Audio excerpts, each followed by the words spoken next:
प्रबोधन रखिए सर। माननीय डीपी चंद्रा जी। आवाज आ रही है जी? जी आवाज आ रही है जी? जी आ रही है सर। अच्छा अच्छा, ठीक है जी, धन्यवाद। तो आज का जो विषय है वो बहुत ही महत्वपूर्ण है। तो सर्वप्रथम तो मैं तथागत गौतम बुद्ध तथा अन्य हमारे समाज के समस्त जननायक एवं संतों को नमन करते हुए एवं जो हमारे राष्ट्रीय अध्यक्ष एवं संस्थापक बौद्ध महासभा के माननीय प्रकाश भारती बौद्ध जी, माननीय धर्मप्रिय एच बोधनकर जी मुख्य अतिथि जो आज शायद इसमें दिख नहीं पाए, माननीय पुष्प कुमार प्रताप जी प्रदेश छत्तीसगढ़ राष्ट्रीय बौद्ध महासभा, हमारे इस कार्यक्रम का संचालन कर रहे हैं माननीय विजय कुमार बौद्ध जी प्रदेश संयोजक उत्तर प्रदेश, और माननीय बादल सिंह बौद्ध जी राष्ट्रीय अध्यक्ष राष्ट्रीय बौद्ध महासभा, माननीय BL चंद्रा जी राष्ट्रीय संगठन सचिव राष्ट्रीय बौद्ध महासभा, शशि संयोजक सह संयोजक एवं वेबिनार से जुड़े समस्त गण को मेरी तरफ से जय भीम नमो बुद्धाय। अभी पुष्प कुमार जी ने के हमारे जो सरकार ने इतना निजीकरण कर दिया है, और खास तौर पर जो अभी की सरकार है जो 7 सालों से चल रही है, उन्होंने तो बहुत ज्यादा निजीकरण कर दिया, और अगर रफ्तार यही रही तो शायद सरकारी नौकरियां बचेंगी नहीं, और जो रिजर्वेशन की बात करते हैं वो तो खत्म हो गई। तो इसके क्या नुकसान, और उसके अलावा इन्होंने स्वास्थ्य सुविधाओं का राष्ट्रीयकरण के बारे में अपना वक्तव्य दिया। तो जैसा कि हमारा विषय स्वास्थ्य सेवाओं का राष्ट्रीयकरण क्यों, ये वाकई बहुत महत्वपूर्ण विषय है, और इसके साथ मैं कहूंगा कि शिक्षा को भी साथ में जोड़ दिया जाए तो दोनों ही महत्वपूर्ण है मानवता के लिए। तो भारत का संविधान जो लिखा है उसमें देश के सब नागरिक बराबर हैं, तो कम से कम शिक्षा और स्वास्थ्य के लिए तो एक नीति होनी चाहिए, जो कि हमारी शिक्षा के लिए तो एक कंपलसरी एजुकेशन दी हुई है +2 तक, लेकिन जहां तक ये स्वास्थ्य की बात, कोई ऐसी स्पष्ट नीति नहीं है। अपने अपने प्रदेशों की अपनी अपनी नीतियां, और जो सरकार है सेंट्रल गवर्नमेंट है उसकी बहुत डायरेक्शंस है इस मामले में। तो इस संदर्भ में सर्वोच्च न्यायालय में एक मामला दाखिल किया गया अभी हाल ही में, जिस पर यह कहा गया कि भाई इसमें राष्ट्रीय स्तर पर एक स्वास्थ्य नीति बनाई जाए, लेकिन इसको सर्वोच्च न्यायालय ने टर्न डाउन कर दिया। फिर एक दूसरी पिटीशन सर्वोच्च न्यायालय में गई जिसमें ये अनुरोध किया गया कि कम से कम इस पैंडेमिक जो महामारी आई हुई है इसमें टेस्ट और इलाज का जो है वो मुफ्त का प्रावधान किया जाए, क्योंकि हमारे देश में 70% से ज्यादा लोग गरीबी रेखा से मतलब गरीब हैं ज्यादा, और इलाज बहुत महंगा है।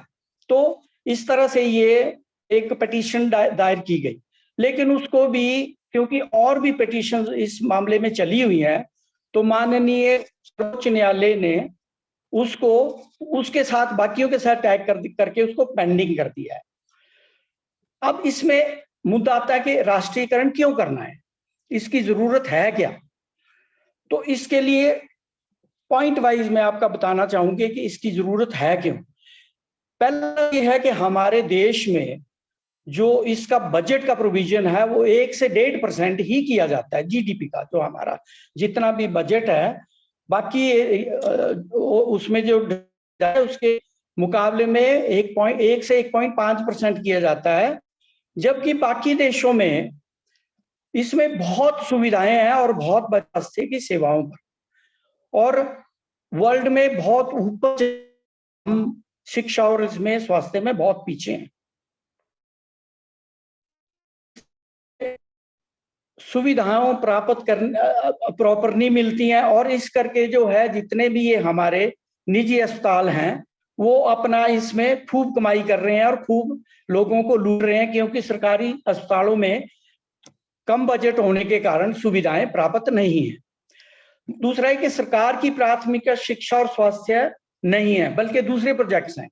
आप देखिए कि विस्टा प्रोजेक्ट है, कभी वो हमारी पटेल की मूर्तियां लगा रहे हैं, कभी कोई और प्रोजेक्ट, जो मतलब इस टाइम की जो प्रायोरिटी है, कम से कम महामारी के टाइम, मैं तो कहता हूँ पूरे स्वास्थ्य में ही एक नंबर 1 की प्रायोरिटी होनी चाहिए, बाकी चीजें इमेटीरियल हैं। लेकिन ये सरकार अभी जो है वो चीजों पे ज्यादा ध्यान दे रही है, लेकिन स्वास्थ्य के ऊपर जो हमें लग रहा है, जो हम देख रहे हैं, वो बहुत कम है। इस करके सारी चीजें ऐसी हो रही हैं।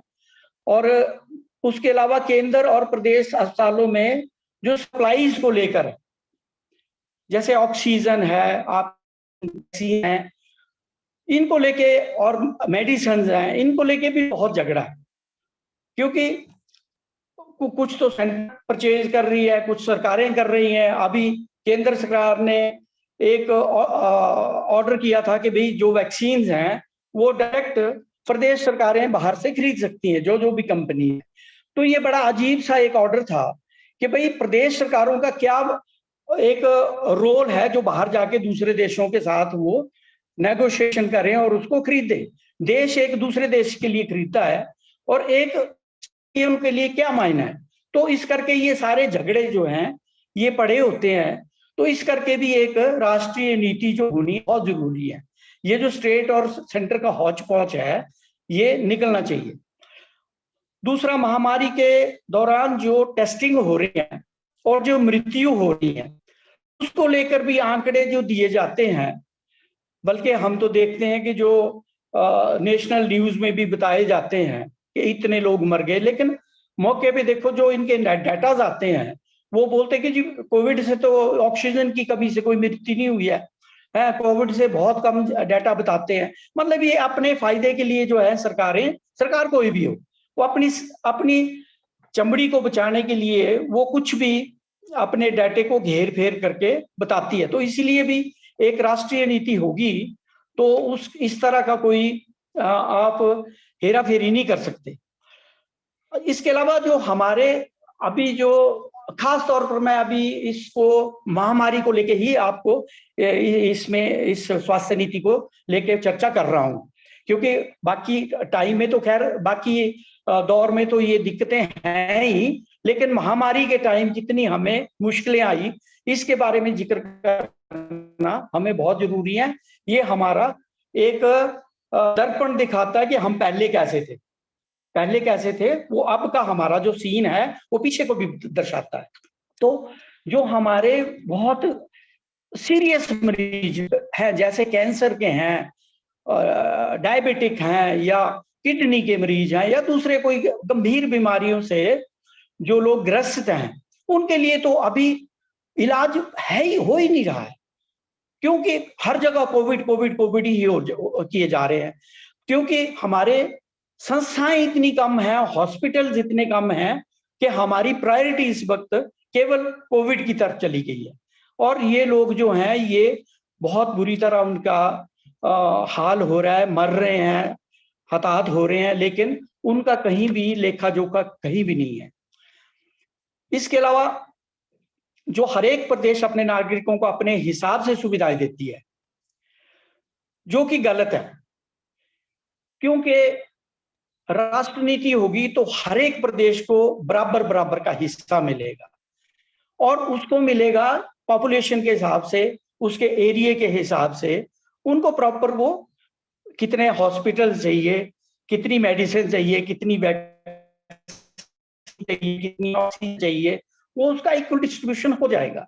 लेकिन अभी जो है, क्योंकि कुछ प्रदेश सरकारें कर रही हैं, कुछ सेंटर कर रही है, तो बजट भी कोई दोनों तरफ से आ रहा है, तो उसका कोई पता नहीं चल रहा है कि इसमें हो क्या रहा है। इसके अलावा आप देखा जाए तो कोई प्रदेश गरीब है, कोई प्रदेश अमीर भी है, इसलिए गरीब प्रदेश जो है वो संसाधनों का पूरी तरह है नहीं उनके पास संसाधन, है ना, तो वो उतना अपने संसाधन, जो रुपया पैसा है, जो बजट है, उतना तैयार भी नहीं कर सकते। सेंटर से बहुत कम पैसा आता है कई बार, है ना। तो इसलिए सेंटर की नीति होगी, एक राष्ट्रीय स्तर पर कोई नीति होगी, तो पूरे हिंदुस्तान में, पूरे भारत में उसका बराबर का बजट का डिस्ट्रीब्यूशन होगा और सबको बराबर का हिस्सा मिलेगा। अब ये एक कुछ कारण थे जिसकी वजह से मुझे लगता है कि राष्ट्रीय नीति होनी बहुत जरूरी है, बहुत आवश्यक है। अब इसमें सुझाव क्या है? अब सुझाव छोटे छोटे जो जहन में आए हैं, बजट में जो हमारा 1 से 1.5% का बजट है उसको कम से कम 10% करना चाहिए। उसके अलावा शिक्षा और स्वास्थ्य के लिए सही ढंग से योजनाएं जमीनी स्तर को देखते हुए जो है उसकी योजनाएं बनाई जानी चाहिए, ना कि सेंटर में जो हमारे बड़े बड़े बाबू बैठे हुए हैं, IAS, IPS, IAF ऑफिसर बैठे हुए हैं, वो वहां बैठ के नीतियों को बनाएं कि धरातल में आपको चाहिए क्या है, वहां से प्रॉपर उसकी प्लानिंग हो और वो ऊपर तक जाए, बजाय इसके कि ऊपर से नीचे को आए। उसके अलावा केंद्र द्वारा योजनाएं बनाई जाए और उस पर कार्यान्वयन जो है जो कायदे कानून है वो भी केंद्र ही बनाए। जो भी योजनाएं हैं वो केंद्र द्वारा बनाए और उसके कायदे कानून, रूल्स एंड रेगुलेशंस जो हैं वो भी केंद्र बनाए, लेकिन इसका क्रियान्वयन है, जो इसका इम्प्लीमेंटेशन है, उसका अधिकार होना चाहिए, ताकि वो प्रदेश जो हैं, अलग अलग प्रदेश जो हैं, उसको अपने सही ढंग से उसको सरकार की नीति को, इस स्वास्थ्य नीति को उसको कर सके। और उसके अलावा वो जो प्रदेश सरकारें हैं, फिर इतना कर होना चाहिए कि वो आगे डिस्ट्रिक्ट लेवल पे और ब्लॉक लेवल पे और पंचायत लेवल पे इतना इसका स्ट्रॉन्ग एक वो कमेटीज बने, एक ऐसा संगठन बने जिससे वो पूरी तरह सही ढंग से इंप्लीमेंट हो। क्योंकि हमारी नीति भी अगर नीचे से ऊपर को बनेगी तो हमारी जो इम्प्लीमेंटेशन भी है वो चलेगी तो ऊपर से नीचे, लेकिन वो नीचे तक उसकी जवाबदेही होनी चाहिए, पंचायत लेवल तक उसकी जवाबदेही होनी चाहिए।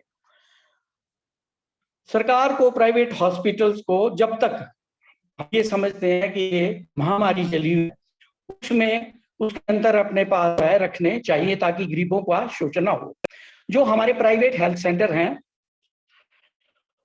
उनका इतना सक्षम करें कि उसमें testing, OPDs, toilet, immunisation rooms और दूसरी जो बेसिक सुविधाएं हैं वो उसमें मुहैया कराई जाए। और वो चीजें जो हैं वो मैं तो कहता हूं कि आपको पंचायत लेवल तक करनी चाहिए, क्योंकि अभी जो है वो लोगों को गांव में, क्योंकि हमारी 70% आबादी जो है गांव में है, शहर वाले तो इसको मैनेज कर लेते हैं, लेकिन गांव वालों के लिए बहुत बुरी हालत है। वो उसमें चारपाइयों में डाल के, कोई बैंगी में डाल के, पता नहीं कैसे कैसे ले जाते हैं, सड़कें खराब हैं, रास्ते में लोग मर जाते हैं। तो ये अगर पंचायत लेवल में थोड़ा इसको स्ट्रॉन्ग कर दे, जो मैं समझता हूं कि केरला में इस तरह का मॉडल चल रहा है। केरला जो ये सुविधा है गांव लेवल तक है, गांव लेवल तक पूरा उसका सिस्टम जो है वो तो बहुत बड़े मरीज होंगे वो जाके डिस्ट्रिक्ट लेवल पे जाएंगे या स्टेट लेवल पे जाएंगे, बाकी जो छोटी मोटी बीमारी हैं वो पंचायत लेवल में आपकी दूर हो जाती हैं। दूसरा, जो संपन्न लोग हैं, जो अच्छे लोग हैं, जिनकी अच्छी कमाई है, उनको इस पुण्य के काम के लिए सरकार की मदद करनी चाहिए और योगदान करना चाहिए। स्वास्थ्य से सबके लिए आसानी से कम और कम दामों पे जो है उपलब्ध होनी चाहिए। प्रदेश को महामारी के समय सब निजी अस्पतालों को का नियंत्रण, जैसे मैंने पहले कहा, कि वो अपने पास लेना चाहिए। दूसरा, मेडिकल टूरिज्म है। मेडिकल टूरिज्म ने इस महामारी के टाइम में 200% कमाई की, और मेडिकल ने तो की है। मेडिकल डिपार्टमेंट जो निजी अस्पताल हैं या निजी फार्मेसीज हैं, निजी ये आपकी मेडिकल शॉप्स हैं, उन्होंने तो अंधाधुंध कमाई की है इस महामारी के टाइम में।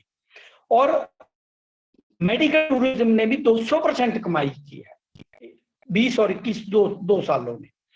तो मैं समझता हूं कि मेडिकल टूरिज्म को भी इस आवश्यक स्वास्थ्य सेवाओं के अंदर जोड़ना चाहिए, क्योंकि ये भी, जैसे आपका जो ये आयुर्वेदा के ऊपर जो आधारित है ज्यादातर, वो बहुत लोग इससे फायदा ले रहे हैं। ठीक है, तो ये इस तरह से मेडिकल टूरिज्म को भी इसमें जोड़ना चाहिए। हर घर तक स्वास्थ्य और शिक्षा सुविधाएं आसानी से और बिना भेदभाव के पहुंचनी चाहिए। उसके अलावा बजट का जो डिस्ट्रीब्यूशन है वो सब प्रदेशों में उसकी पॉपुलेशन के हिसाब से, जैसे मैंने कहा, और साइज के हिसाब से बराबर होना चाहिए। उनको देखते हुए जितना उनकी जरूरत है, मतलब जिनकी पॉपुलेशन के हिसाब से जो उसका पैरामीटर बैठता है उतना उनको मिलना चाहिए। उसके अलावा जो बच्चे हैं, बूढ़े हैं, औरतें हैं और डिसेबल्ड हैं, अपाहिज हैं, उनके लिए बजट के लिए एक विशेष प्रावधान इसमें होना चाहिए। तो ये राष्ट्र नीति, बाकी तो जो बैठे हुए हैं वो बड़े बड़े थिंक टैंक बैठे हुए हैं, वो इसके ऊपर बनाएंगे। लेकिन मेरा अपना विचार ये है कि जो मुद्दा है आपका, जो आपने इसमें विषय में रखा है, वो बहुत महत्वपूर्ण है और इसमें राष्ट्रीय नीति होने का स्वास्थ्य सेवा में बहुत बहुत जरूरी है। तो इसके साथ अंत पे मैं ये कहूंगा कि सरकार इसमें थोड़ा ये ध्यान रखना पड़ना कि सरकार इसमें ऐसा ना करे कि हमारी उसकी जब नीति बनाएगी तो उसकी मोनोपोली हो जाए कि वो पूरे देश को एक ऊपर धुरी में बैठ के उसको चलाए। तो उसके लिए कोई मॉनिटरिंग सिस्टम ऐसा होना चाहिए जो पूरे देश में ग्राउंड लेवल तक उसकी मॉनिटरिंग हो और उसमें कोई हेराफेरी ना हो, कोई उसमें भेदभाव ना हो, और अच्छी तरह से गवर्नमेंट की बनाई हुई जो केंद्र की नीति है उसको वो इम्प्लीमेंट करें। तो मैं इतना ही कहूंगा और मैं आप सबका बहुत बहुत आभारी हूं, और मुख्य तौर पर राष्ट्रीय अध्यक्ष महोदय का, जिन्होंने मुझे ये समय दिया और मैं जुड़ भी पाया और बहुत अच्छा लगा। तो मैं आप सबका साधुवाद धन्यवाद करता हूं और विशेष तौर पर राष्ट्रीय अध्यक्ष महोदय का। तो इसी के साथ जय भीम, नमो बुद्धाय। बहुत बहुत साधुवाद साहब, आपने अपने प्रबोधन में अपनी विचारधारा स्वास्थ्य को लेकर के विषय सूचीवार में बिंदुवार आपने जानकारी दी। टीकाकरण के बारे में आपने बताया कि हमारे जो स्वास्थ्य सेवाएं, जो हॉस्पिटल है, जो छोटे बड़े जो आयुर्वेद से संबंधित कई बिंदुओं पर आपने चर्चा की, इसके लिए आपका बहुत बहुत साधुवाद और हम सब आपके आभारी हैं। आप कार्यक्रम में